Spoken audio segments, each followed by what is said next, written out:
एक शहर में बहुत ही ज्ञानी प्रतापी साधु आए हुए थे। बहुत से दीन दुखी परेशान लोग उनके पास उनकी कृपा दृष्टि पाने हेतु आने लगे।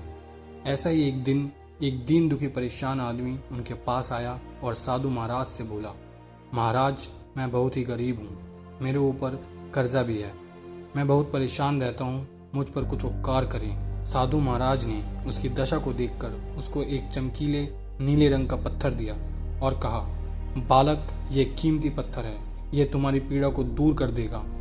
जाओ, इसकी जितनी कीमत लगा सको लगा लो और अपनी पीड़ा को दूर कर लो। वो आदमी वहाँ से खुशी खुशी चला गया और उसे बेचने के इरादे से अपने एक जान पहचान वाले फल विक्रेता के पास गया और उसे उस पत्थर को दिखाकर उसकी कीमत जाननी चाहिए।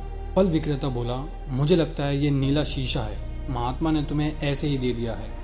हाँ, ये सुंदर और चमकदार भी दिखता है, तुम मुझे दे दो, इसके बदले मैं तुम्हें 1000 रुपये दे दूंगा। वह आदमी बोला, बस 1000। वह आदमी निराश होकर अपने एक अन्य जान पहचान वाले के पास गया जो कि बर्तनों का व्यापारी था।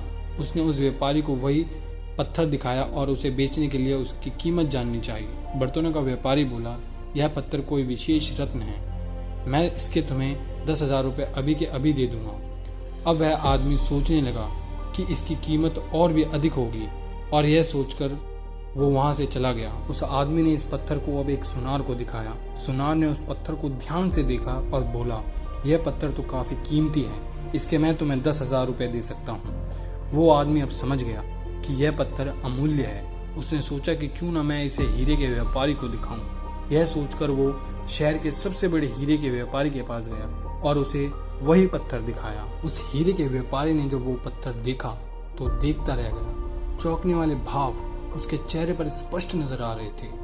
उसने उस पत्थर को अपने माथे से लगाया और पूछा, तुम ये कहाँ से लाए हो? यह तो अमूल्य है, यदि मैं अपनी पूरी संपत्ति भी बेच दूं तो भी इसकी कीमत नहीं चुका सकता। अब वह व्यक्ति सच में उस पत्थर की कीमत को जान गया।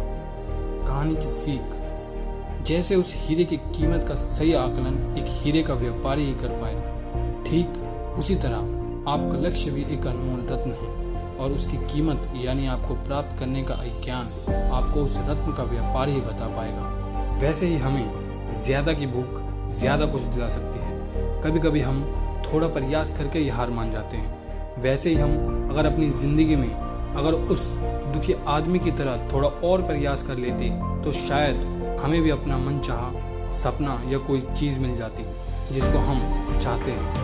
लेकिन आजकल ज़्यादा की भूख सबको है, लेकिन ज़्यादा करना कोई नहीं चाहता।